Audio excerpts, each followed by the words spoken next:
Hello everyone and welcome to the first in our construction industry ERP webinar series. My name is Andrew Cavey and I am the Business Applications Commercial Director at Xperience. I'm delighted to be joined by my colleague Gerry O'Neill, who is our Business Central Construction Practice Director.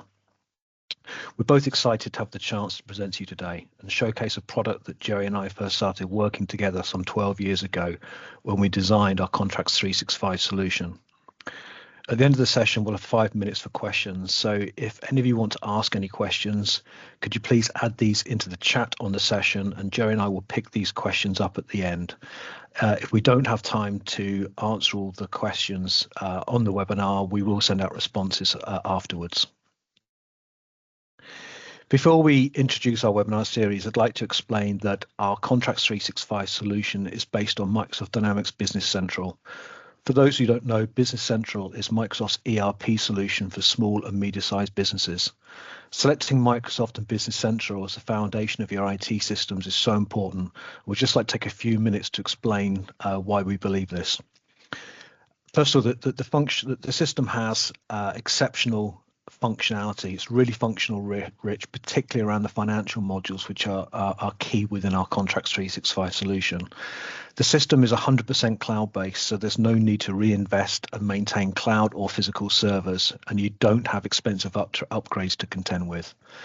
Also, it's a Microsoft-based solution, so it has seamless integration across the Microsoft stack, including the productivity tools such as Outlook, Excel, and Teams. It's really easy to use. There's a familiar look and feel, and the concept of role centers, which Gerry's going to introduce, give excellent access to management information and reduces training time and increases productivity. We believe it's a really cost-effective solution. It has a very simple pricing structure and flexible license options for different types of users. And the last point I'd like to make about Business Central is around AI and Copilot. We believe that Microsoft is changing the landscape of ERP through AI and in particular through Copilot. And we believe it's the only ERP provider of scale that's capable of doing this. So let's look at our Contracts365 system and what it adds to Business Central. As you can see from the infographic here, Business Central, it handles all the core financial functionality. So it looks after the general ledger, VAT, cash management, fixed assets, receivables and payables. Contracts365 then adds a construction industry specific functionality. Our contract ledger sits at the heart of the system, allowing you to monitor cost and revenues against budget. We then have several modules allow for transactions to be posted into the contract ledger.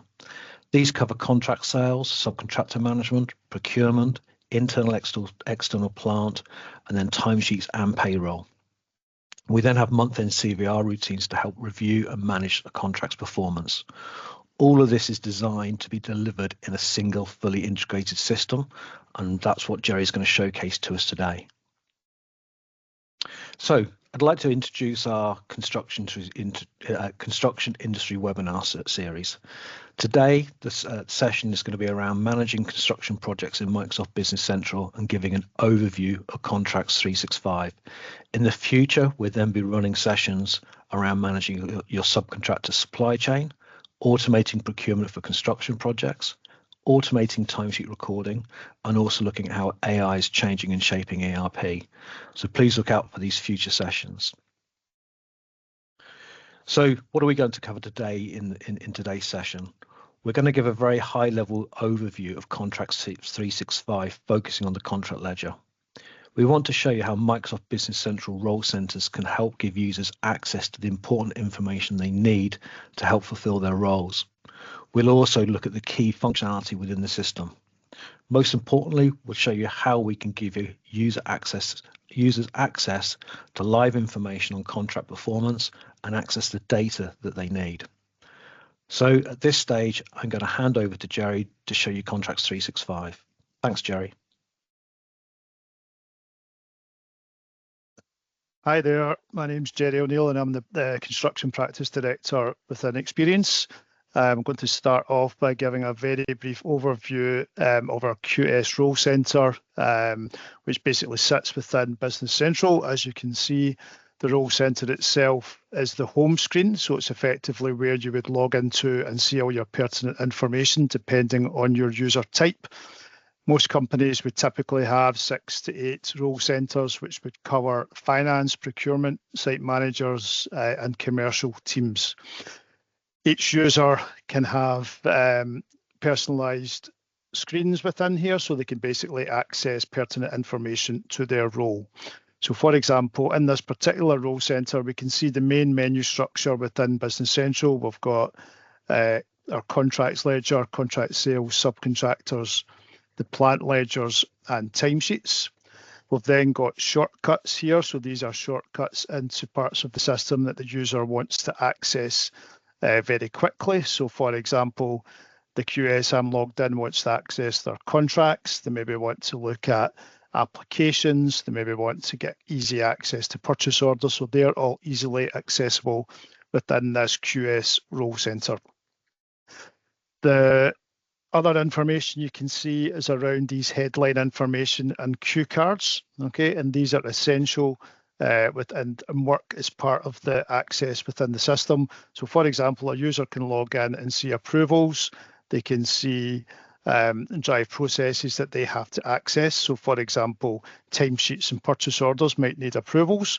So for example, in there you can see POs waiting approval for my user or two. I can click into there, and that will take me into that list of purchase orders that require my approval. So immediately I'm getting straight into the information that I need to access, and very quickly. Other things you can see within there, for example, would be timesheets needing approval there. You can see there's something there for me to approve. So the system is flagging that to me. These drive workflows within the system. I can also access things like insurance, for example. I can see subcontractors insurance that is due to expire, so I can click into that and get easy access to those subcontractors I need to then contact. And from the system, we can then email out letters to those subcontractors and record the fact that they need to update their insurance details within the system. You can see other information. We can see, for example, could be around plant hire. We can see any plant that's currently on hire. We can see of those plant lines on hire, how many are overdue. So we're not doing too well here. We can see that there's 50 elements of plant that are overdue based on our overall 65. So we can see we need to find out why that's the case so that we're not charged any extra for those overdue plant items. Okay. There are over 100 cue cards available within the system. We only demonstrate maybe about 15 of those in this particular role center. And we can also develop customer-specific role centers if there's anything specific that a user needs to see. We can also embed Power BI charts into the system. As you can see down here, we've got a Power BI chart that can be immediately available on the role center screen, or it can be available within any of the pages within the system. So for example, this one here, if I just make it slightly larger by clicking the expand button there, I can get information and a sort of, just make that a larger size. So you can see there, that gives you that live information. Power BI information makes it really powerful visualization of the system. We can embed key information in the role center as well, such as if I scroll down here, you can see any jobs that are relevant to your user. And you can also have any sort of your key clients or key vendors that you use. They can all be immediately available, so they're easy to access and open up. You can click onto that customer to open up that customer's records. Okay, and that's the introduction to the role center screen, and gives just a little explanation of what that holds. Okay, I'm now going to discuss how to access live contract performance information within the system. So where we go for that is if you click onto the contract list, this gives you a list of all the contracts that you have got access to. If you're a QS, you might only have access to the contracts that are relative to you. Alternatively, you might have access to all contracts. There's security within the system that allows you to access the contracts that you're required to access. In terms of the screen that you see, this shows you a list of contracts. You can scroll up and down them. You can search there for a particular contract. that you want to see. You can use what are called preset views here. So you can go in and set up views of the data. So for example, if you want to see only jobs that are live, you can click into there and you can select live contracts, and that will then display that list of contracts with that filter preset. So you can see that's all my live contracts there. If I want to take them to Excel, I can click there, open that list in Excel, I can edit in Excel, I can share it to a Teams channel, or I can copy the link. Okay, so you get that data manipulation there. You can choose what data you want to filter out and view. Now, if I go back into there and I just set that back to all, the screen that you get is also customizable. So for example, there I can see the contract number, description, status, and the customer details. If I wanted to hide or show information, what I can do, I can personalize that screen. So I can click the personalize option there. And what I can do is I can go in and say, for example, maybe I don't want to see the status field. So what I can do, I can click into there, I can hide it. And then if I say done, the system will remember that I've hidden that particular field. So the next time I log in, that field won't be visible. And that's just for my individual user. That customization and personalization can be completed at role center level also. If I wanted that field back, which I will do here, what you can do is you can just personalize again, and you can add hit the more button there, and you can add fields back in. So what you can do, that's a list of the fields that are available to me to add. And what I can do is I can just drag that status field back to there. Hit done, and that will remember that the next time I log back into this page. The contract list itself will show live information at the right-hand side in what's called a contract fact box. They're a feature within Business Central, and they appear in all the main pages. So for examples, within customers, within suppliers, within items, you will see a fact box relative to the record you're on. So for example, if I click onto contract 2 there, I'll see the information for contract 2. If I click back in contract 1, I'll see the information for contract 1. Okay, if the fact box, you don't want to see it, you can switch it off by clicking that little collapse button at the top there. That gives you more real estate on the page, or if you click that there, it will open back up to show you that fact box. So that's entirely the user's decision what information you see there. On the contract fact box, we get access to documents. You can drag and drop documents in there. If you click attachments, you can see any notes that have been entered by any users against that particular contract.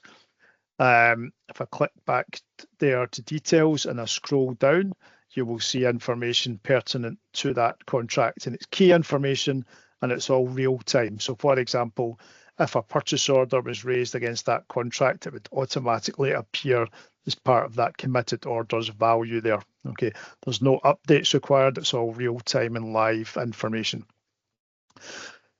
So on this particular screen, it will show you facts and figures about the contract you're on, where the values are a light aqua colour, you can drill into the figures behind it. So for example, if I click there and gross applied, I can drill in and see the data that makes up that figure. So that's all stored within there. And if I scroll down there, there's a couple of little fact boxes on here. There's also a history fact box. I can easily see that there's been 16 applications raised. There's been 42 purchase orders. So you can see all that information just immediately from that fact box. You can click onto the 42 purchase orders to log into that list.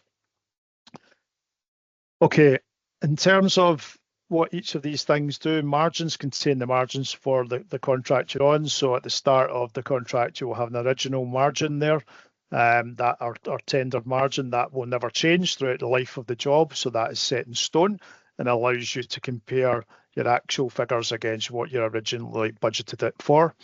Current margin there will show you basically what the current margin is and whether that, or the final margin it's sometimes called. And basically that would be your original margin plus any variations there. And this example, we originally started at 24.19, we're down slightly because there's been a variation on this particular contract. Okay. The sales section of the fact box will show you pertinent sales information. So we can see the value of the job, we can see any variations, we can see any total applied and certified, you can see any outstanding retentions relating to that contract. You can see the sales figure, and you can see the percentage of the budget realised against actuals. We've got costs here as well. So the cost section will show you basically any committed orders that have been raised, any accrued orders, and that's orders that have been delivered but not invoiced. And then actuals is basically your actual cost. So that's your actual invoiced value there, just as a high level at the moment. Again, you've got your budget total and your percentage of the actual compared to the budget. We also store cash on a job, so you can get a contract cash position. You can see any cash received or any cash paid out on that particular contract. Okay. Now, what you can do as well is, in terms of, we'll show you how to break down that information in a little bit more detail in just a second, but if I click onto the contract, it will open up the contract card itself.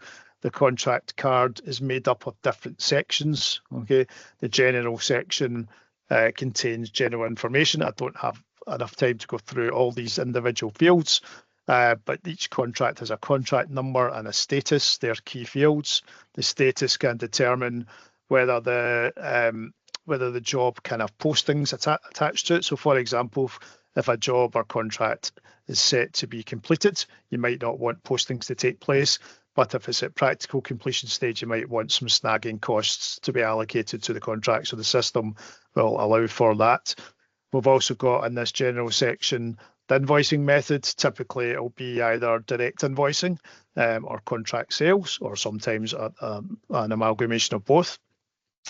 We've also got parent and child contracts. So you can have an overall parent, you can have children, and any child costs and revenues can flow up from the child up to the parent, so you can get analysis at either parent or child level there.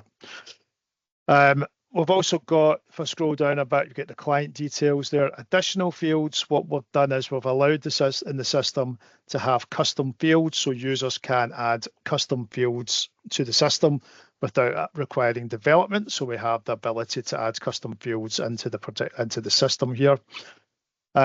We've got, if I go down to the analysis section, that's your dimension analysis. So basically that's for your management reporting. You can set up dimensions, attach them to the contract, and any transactions associated with that contract will have those dimensions attached to them. We've got our contacts there, so you can set up the team of people on the contract from an internal perspective, and that's unlimited contacts there. We've also got external contacts for client contacts.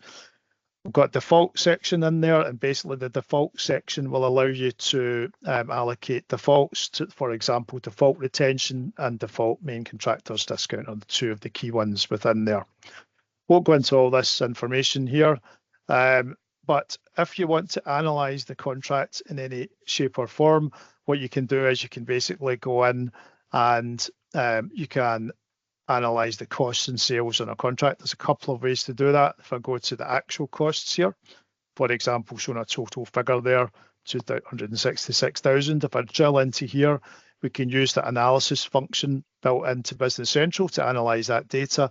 So if I click analyze there, that's got some preset views. So for example, I can take that figure there, and what I can do is I can analyze it by cost head, okay, or by description, or by whatever method that I choose there. I'll just go in there, cost head type. And that's possibly because I've got too much data in there. And what I can then do is I can go into the actual contract itself, and I can use the detailed inquiry.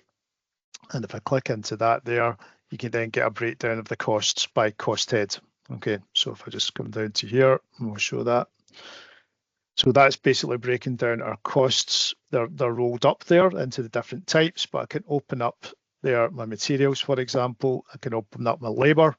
I can open up my subcontractors, and this is fully customizable, so each customer can have their own set of cost heads, and then basically they can analyze the contract on that basis. This particular example's got committed costs, accrued costs, and actuals, and each of these different levels you can drill into the transactions behind those. Okay.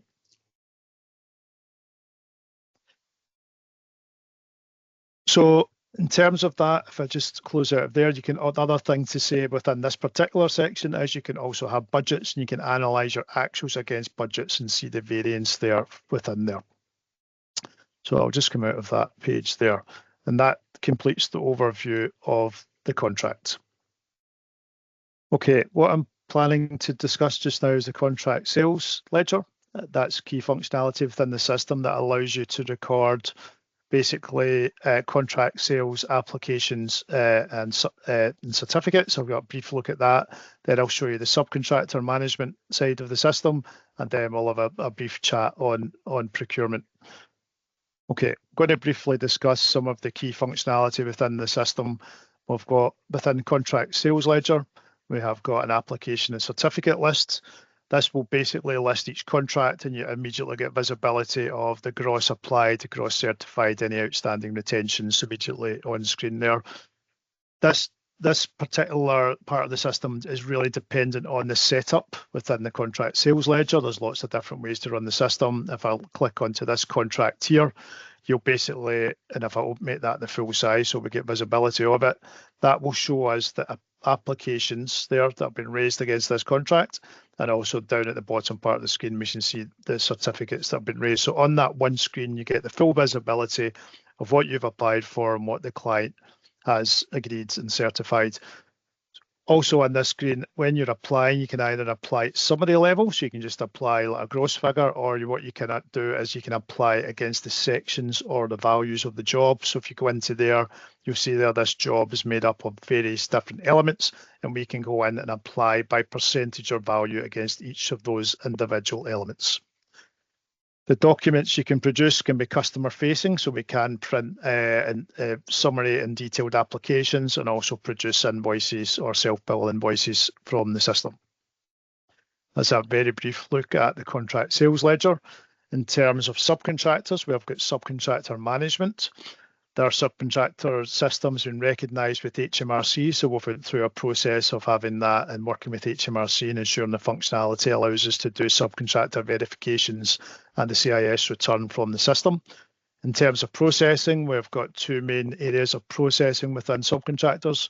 We've got subcontractor application and certificate processing, which requires a full subcontractor order, allows you to raise applications and certificates against that order.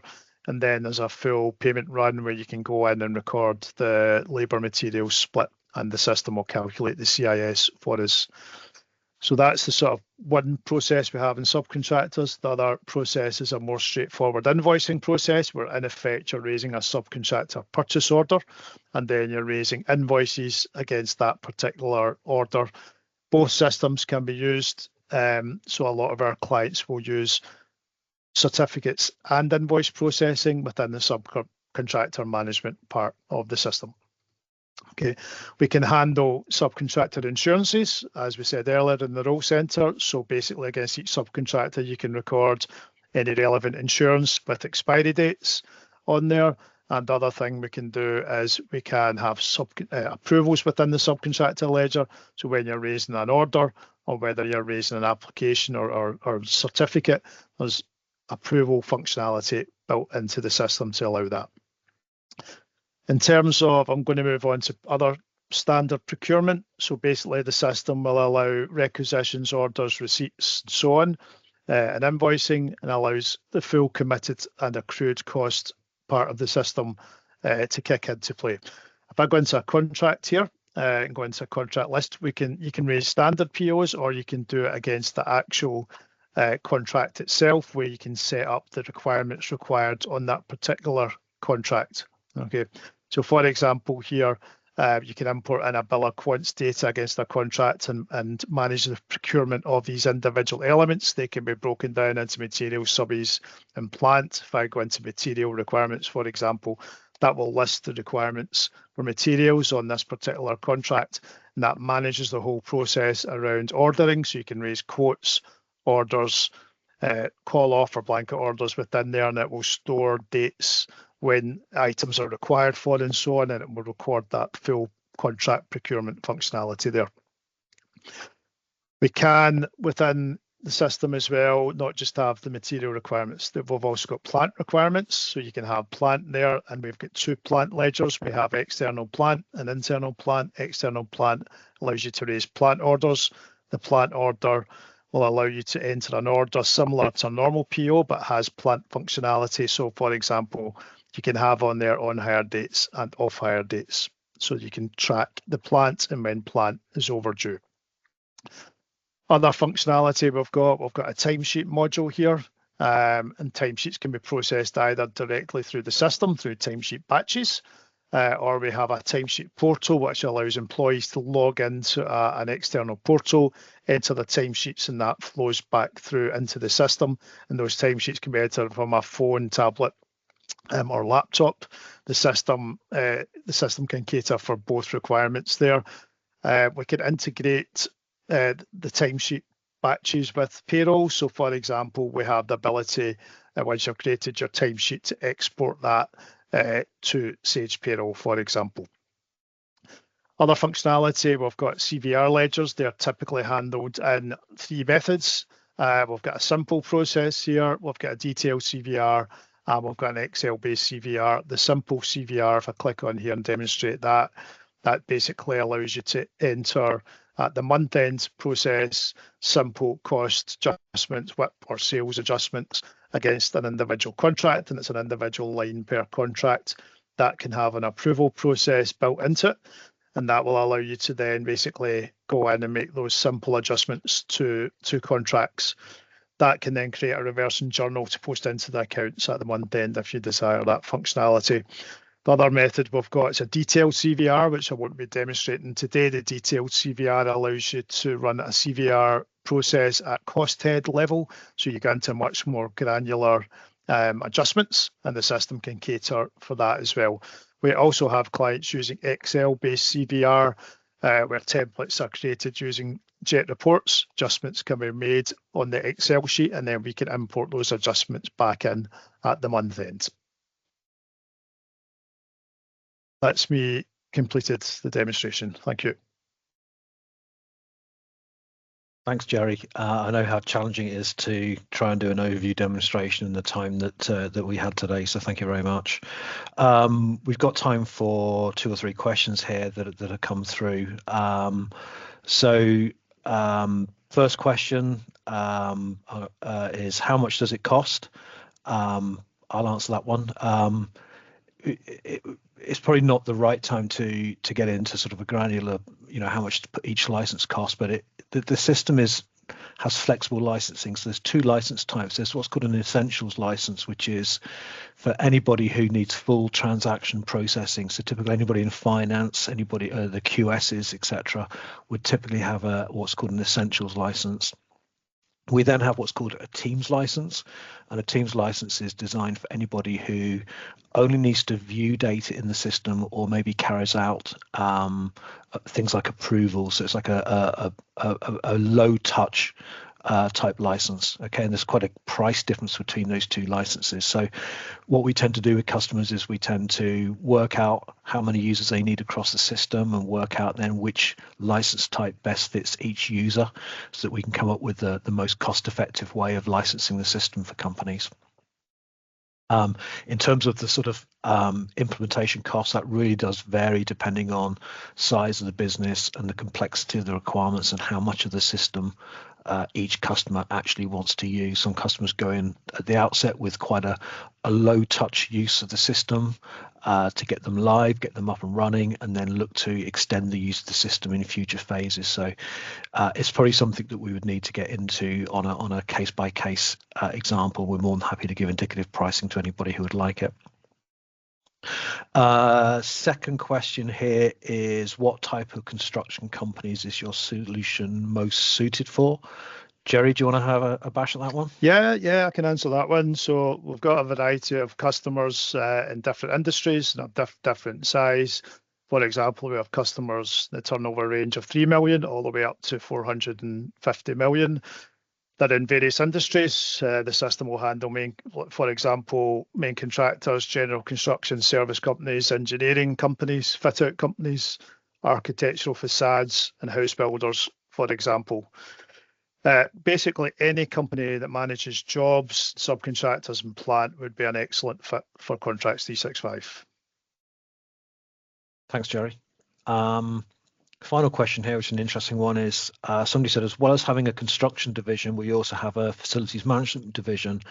How do you handle that within Contracts365?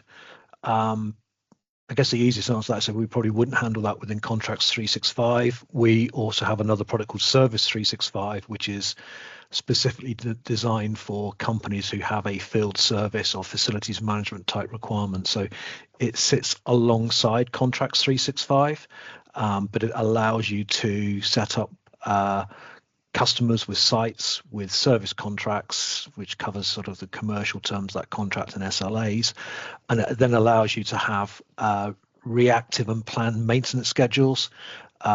We have dynamic resource scheduling tools, and we also have a mobile solution for the calls to be sent to, where the data on site can be captured by the field engineer with all that information being returned. So it's a separate product to Contracts365, but it sits side by side if companies have both a construction division and a facilities management division. It's quite a large product, so it would need a session in its own right. So again, if anybody would be interested in looking at that Service365 product, we're more than happy to organize a session. So that's all the time we've got for questions. So I'm just going to wrap up now.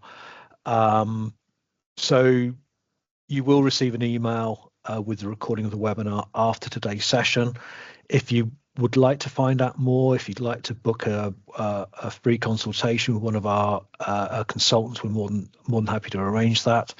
And then please look out for invites to future webinars in this series. And then finally, thank you very much from Gerry and myself for taking time out for the webinar. Thank you and goodbye. Thank you.